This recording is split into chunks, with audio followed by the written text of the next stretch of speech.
ಮಲೆಮಹದೇಶ್ವರ ವನ್ಯಧಾಮದಲ್ಲಿ 5 ಹುಲಿಗಳು ಸಾವನ್ನಪ್ಪಿದ ಕೇಸ್ಗೆ ಸಂಬಂಧಪಟ್ಟಂತೆ ಹುಲಿ ಕೊಂದ 3 ಆರೋಪಿಗಳಿಗೆ ನ್ಯಾಯಾಂಗ ಬಂಧನ ವಿಧಿಸಲಾಗಿದೆ.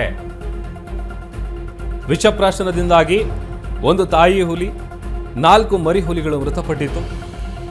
ಇದೇ ಕೇಸ್ಗೆ ಸಂಬಂಧಪಟ್ಟಂತೆ 3 ಆರೋಪಿಗಳು ಕೋನಪ್ಪ, ಮಾದರಾಜು, ನಾಗರಾಜು ಜೈಲು ಪಾಲಾಗ್ತಾರೆ.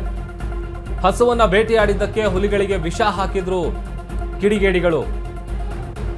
ಮೃತ ಹಸುವಿನ ಕಳೆ ಬರಕ್ಕೆ ಈ ಆರೋಪಿಗಳು ವಿಷ ಹಾಕಿರ್ತಾರೆ. ಪಾಪ ಅದನ್ನ ತಿಂದಂತ 5 ಹುಲಿಗಳು ಮೃತಪಟ್ಟಿದೆ. ಜೂನ್ 30ರವರೆಗೂ ಕೂಡ ಆರೋಪಿಗಳಿಗೆ ನ್ಯಾಯಾಂಗ ಬಂಧನವನ್ನ ವಿಧಿಸಲಾಗಿದೆ.